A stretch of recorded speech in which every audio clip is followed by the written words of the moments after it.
네, 반갑습니다. 사랑하는 새누리교회 성도 여러분, 오늘 10월 6일 화요일 아침이네요. 네, 지난주 명절이었는데 여러분 명절 잘 보내셨죠?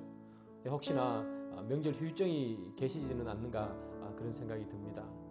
네, 저는 명절 후유증이 좀 남아 있습니다. 너무 많이 먹어가지고요, 배가 많이 나와 버렸습니다. 이게 지금 옷을 바꿔야 하는지 살을 빼야 할지 잘 모르겠는데요. 명절 후유증이 있더라도 또 하나님의 말씀으로 승리하는 여러분 되기를 소망합니다. 제가 기도하겠습니다. 하나님 감사합니다. 이 시간에 저희들이 아침을 열어 주님의 말씀을 듣기를 소망합니다. 이 새벽에 주시는 하나님의 말씀이 꿀송이처럼 닿을 수 있도록 인도해 주옵소서. 예수님의 이름으로 기도드립니다. 아멘. 네, 이 시간 함께 보실 하나님 말씀은 예레미야 43장 1절부터 13절까지인데요. 함께 보겠습니다. 예레미야 43장. 예레미야가 모든 백성에게 그들의 하나님 여호와의 말씀, 곧 그들의 하나님 여호와께서 자기를 보내사 그들에게 이르신 이 모든 말씀을 말하기를 마치니, 호사야의 아들 아사랴와 가레야의 아들 유하난과 모든 오만한 자가 예레미야에게 말하기를, 내가 거짓을 말하는도다. 우리 하나님 여호와께서 너희는 애굽에서 살려고 그리로 가지 말라고 너를 보내어 말하게 하지 아니하셨느니라. 이는 네리야의 아들 바룩이 너를 부추겨서 우리를 대적하여 갈대아 사람의 손에 넘겨 죽이며 바벨론으로 붙잡아가게 하려 함이라.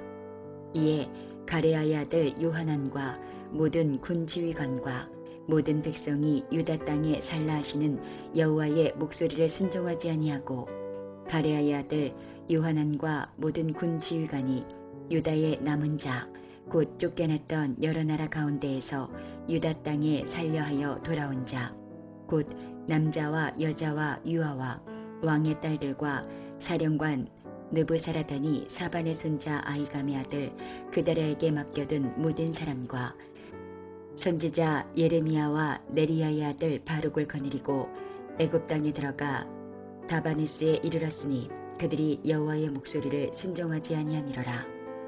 다바네스에서 여호와의 말씀이 예레미야에게 임하여 이르시되, 너는 유다 사람의 눈앞에서 내 손으로 큰 돌 여러 개를 가져다가 다바네스에 있는 바로의 궁전 대문에 벽돌로 쌓은 축대에 진흙으로 감추라. 그리고 너는 그들에게 말하기를, 만군의 여호와 이스라엘 하나님께서 이와 같이 말씀하시되, 보라, 내가 내 종 바벨론의 느부갓네살 왕을 불러오리니 그가 그의 왕자를 내가 감추게 한 이 돌들 위에 놓고 또 그 화려한 큰 장막을 그 위에 치리라. 그가 와서 애굽 땅을 치고 죽일 자는 죽이고 사로잡을 자는 사로잡고 칼로 칠 자는 칼로 칠 것이라. 내가 애굽 신들의 신당들을 불지르리라. 느부갓네살이 그들을 불사르며 그들을 사로잡을 것이요, 목자가 그의 몸에 옷을 두름같이 애굽 땅을 자기 몸에 두르고 평안히 그곳을 떠날 것이며, 그가 또 애굽 땅 벳세메스의 석상들을 깨뜨리고 애굽 신들의 신당들을 불사르리라 하셨다 할지니라 하시니라. 네, 말씀 잘 보셨죠? 예, 오늘 말씀은 이런 말씀입니다. 유다 왕국이 바벨론에 멸망을 당했습니다. 그래서 수많은 사람들이 바벨론으로 끌려가 버리고 말았습니다. 그런데 바벨론에만 끌려간 사람이 있는 것이 아니라 유다 땅에 그대로 남아있는 사람도 당연히 있었겠죠. 그 사람들이 이 예레미야에게 몰려갔습니다. 그리고 예레미야에게 묻습니다. 우리의 앞길을 어떻게 해야 할지 하나님께 물어주십시오. 그러자 이 예레미야는 하나님께 기도하는데, 하나님께서 이 예레미야에게 응답하시기를, 이제 앞으로는 절대로 애굽으로 내려가지 말고 유다 땅에 남아 있으라, 그렇게 이야기합니다. 그것이 바로 어제 본문 42장의 본문이고요. 오늘 43장에는 어떤 이야기가 나오는가 하면, 유대 땅에 머물러 있으라 라는 그 하나님의 말씀을 듣자 그 당시 유대 지도자들은 극렬히 반대합니다. 오늘 본문에 보면 그 당시 지도자였던 요하난과 아사랴라는 사람이 앞서서 반대합니다. 하나님께서 그렇게 이야기하셨을 리가 없다, 그렇게 얘기하죠.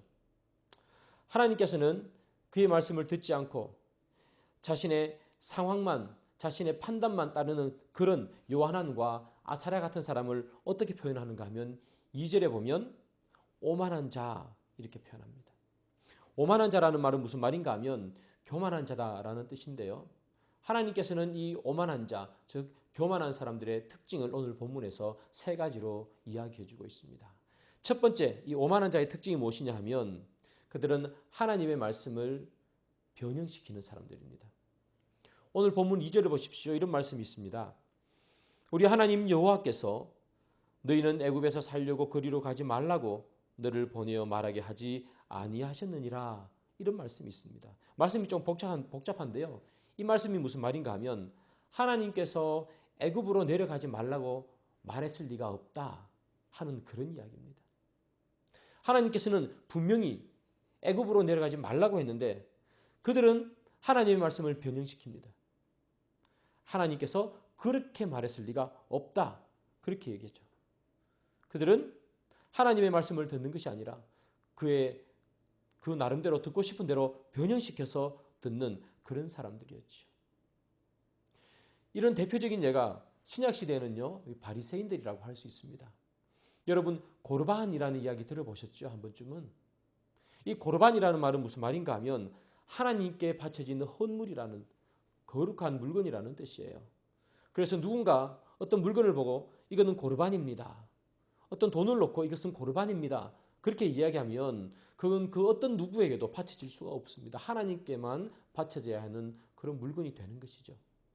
그런데 부모님을 돌보고 부모님을 경제적으로 도와야 하는 이 바리새인들이 부모님을 돕는 돈이 아까웠습니다. 그래서 부모님에게 돈을 주지 않기 위해서 뭐라고 얘기하는가 하면 부모님 이것은 고르반입니다. 이렇게 얘기해 버리는 거예요. 그러면 부모님에게 주지 않아도 되는 거죠. 그렇게 이 사람들은 하나님께서 주신 그 전통, 부모님을 공경하라는 전통을 자기 마음대로 변화시켜서 부모님을 공경하지 않고 자기의 이득을 취하는 대로 바꿔버렸습니다. 그래서 이 바리새인들은 그야말로 어떤 사람인가 하면 오만한 그런 사람들입니다. 하나님의 말씀을 변형시켜서 자기에게 유익을 삼는 사람. 우리는 혹시 그런 순간들은 없는지 한번 생각해 보시길 바랍니다. 우리가 세상에 나가서 많은 경제적인 활동을 할 때 하나님의 말씀을 변형시켜서 우리가 모른 체하고 나의 이익을 취한 적은 없는가? 또는 꼭 경제적인 것뿐만 아니라 우리가 사람과 사람 사이에 무엇인가 이익이 발생하고 어떤 것이 좋은 것들이 발생할 때 하나님의 말씀을 변형해서 내가 좀 더 많은 것을 취하려고 그렇게 하나님의 말씀을 변형시키지는 않는지 우리 스스로를 한번 점검해 봅시다. 오만한 사람들의 특징이 있습니다. 두 번째는 뭐냐 하면 이 오만한 사람들은 듣기 싫은 소리는 절대로 듣지 않는 사람입니다. 첫 번째는 뭐라고 그랬죠? 하나님의 말씀을 변형시킨다고 그랬습니다. 두 번째는 듣기 싫은 것은 듣지 않습니다. 오늘 본문 7절에 하나님께서는 오만한 자들을 이렇게 표현합니다. 여호와의 목소리를 청종하지 않는 자라고 표현합니다. 하나님의 말씀을 귀 기울여 듣지 않는다는 얘기입니다. 하나님 말씀을 듣지 않고 누구의 말을 듣습니까? 자기의 이야기만 듣습니다. 자기가 판단하고 옳은 대로 행하는 것이죠. 꼭 사사기 같습니다. 하나님의 소견에 옳은 대로 행하는 것이 아니라 자기 소견에 옳은 대로 행하는 사사기의 삶. 그래서 여러분 사사기에 영원한 평화가 있습니까? 없습니까? 사사기에는 영원한 평화가 없습니다. 사사가 그때 잠시 일어나서 평화를 누리긴 했지만 곧 그 평화는 사라지고 혼란이 오고 또 곧 혼란이 옵니다. 여러분 아담과 하와도 똑같습니다. 아담과 하와는 선악과를 먹지 말라 그렇게 이야기하죠. 그러나 그 소리는 듣고 싶지 않았습니다. 무슨 소리가 듣고 싶었는가 하면 뱀이 자기를 꿰는 소리를 듣고 싶었습니다. 이것을 먹는 날에는 하나님처럼 되리라. 그래서 그는 선악과를 먹어버리죠. 선악과를 먹은 그들은 어떻게 됐습니까? 에덴 동산에서 쫓겨났습니다. 하나님의 말씀을 듣지 않았던 이스라엘 백성들은 어떻게 됐습니까? 이스라엘 땅에서 쫓겨났습니다. 사랑하는 여러분, 하나님의 말씀을 듣지 않으면 하나님께서 그가 거한 곳에서 쫓겨내 버리고 만다는 사실을 기억하시길 바랍니다. 사실 우리가 살아갈 때 보면 하나님 말씀, 그 성경의 말씀을 듣지 않고 싶을 때가 참 많습니다. 왜냐하면 너무나 나를 불편하게 하고 나를 힘들게 하기 때문입니다. 하나님의 말씀은 때로는 나를 걸려 넘어지게 하는 걸림돌처럼 여겨집니다. 내가 세상에서 성공하고 살아가야 되고 세상 사람들과 잘 섞여서 그렇게 좋은 것이 좋은 것으로 그렇게 살아가야 인생이 편한데 하나님의 말씀은 그렇게 말해주지 않는 것 같을 때가 얼마나 많습니까? 그래서 우리는 하나님의 말씀을 모른 채 하고 무시해버리고 살아갑니다. 그러나 하나님께서 오늘 본문을 통해서 말씀해 주는 건 뭡니까? 하나님의 말씀을 듣지 않으면 내가 있는 곳에서 쫓겨나리라. 여러분 그 말씀을 꼭 마음속에 새기시고 어떻게 해서든 하나님의 말씀을 따라 살려고 노력하시는 여러분 되기를 소망합니다. 세 번째로 오만한 자가 가지고 있는 특징이 뭐냐면 이 오만한 자는요. 자기를 과시하고 싶어 합니다. 보여주고 싶어 합니다.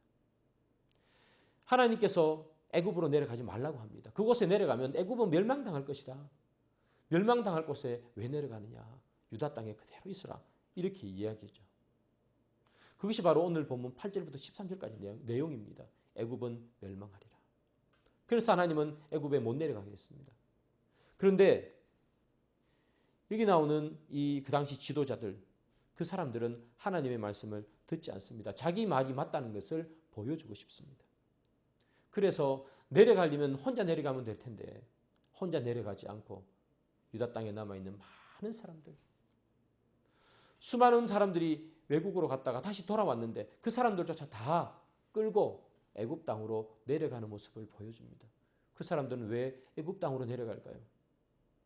내 말이 맞잖아. 그 봐, 애굽 땅으로 내려와야 평화가 있잖아. 우리가 살 수 있잖아. 그거 보여주고 싶은 마음에 그 많은 사람들을 고생시키고 다 끌고 가는 거죠. 사랑하는 여러분, 이 사람들이 이제까지 자기 마음대로 했지 않습니까? 그래도 어느 것 하나 제대로 된 게 있었습니까?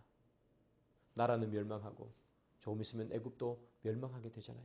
계속해서 틀림에도 불구하고 그들은 자신의 고집을 꺾지 않습니다. 사랑하는 여러분, 내 고집을 꺾을 때는 꺾을 수 있어야 합니다. 참 힘든 것이 내 고집을 꺾는 것이지요. 내 고집을 꺾을 때 하나님의 은혜가 임하는 것 같습니다. 우리가 인생을 살아가면서 얼마나 고집을 많이 피웁니까? 우리가 고집을 피우는 이유는 다른 것 아닙니다. 내 자존심 때문이지요. 내 자존심에 상처가 날까 봐 틀린 것을 알면도 불구하고 고집을 세웁니다. 우리는 그러지 않기를 소망합니다. 미련한 사람처럼 고집을 피우는 인생이 아니라 하나님의 말씀에 비추어 내가 잘못했다면 그 즉시 내 삶을 내려놓고 하나님의 삶으로 옮겨가기를 소망합니다. 그런 사람들이 우리 교회 모든 성도님들이 되기를 소망합니다. 사랑하는 성일교회 성도 여러분, 우리는 어떤 사람일까요? 오늘 본문을 보면 오만한 사람에 대해서 이야기합니다. 교만한 사람에 대해서 이야기합니다. 우리는 오만한 사람인가? 겸손한 사람인가? 우리는 하나님 말씀 앞에 어떤 사람인가? 우리 스스로를 한번 점검해 봅시다. 오늘 하루를 여러분 사십시오. 그리고 저녁에 잠자기 전에 반드시 여러분들 오늘 하루의 삶을 한번 기억해 보시기 바랍니다. 나는 오만한 삶이었는가? 아니면 나는 하나님의 말씀 앞에 겸손한 삶이었는가? 내가 하나님 말씀 앞에 겸손한 삶이었다면 여러분 그것을 이어가기를 소망하고요. 내가 하나님 앞에 오만한 교만한 삶을 살았다면 우리 그 즉시 회개하고 우리 스스로를 내려놓고 하나님의 말씀에 의지하는 여러분 되기를 주님의 이름으로 축복합니다. 기도하겠습니다. 하나님, 저희들은 오늘 본문에 나오는 요한처럼 마사랴처럼 교만한 자가 되지 않기를 소망합니다. 저희들은 겸손한 사람이 되기를 소망합니다. 내 스스로의 자존심 때문에 고집을 세우는 인생이 아니라 하나님 말씀 앞에 무릎 꿇는 인생 되게 주님 인도하여 주옵소서. 예수님의 이름으로 기도드립니다. 아멘. 네, 여러분 계속해서 하나님 말씀 묵상하시고요. 또 큐티하는 것 그리고 말씀 읽는 것 게을리하지 마시기를 바랍니다. 명절이 있었기에 조금은 게을러질 수 있겠죠. 그러나 그 게으름이 여러분들 계속해서 이어서 여러분들의 마음속에 틈타지 않도록 꾸준히 말씀 읽고 기도하는 여러분 되기를 소망합니다.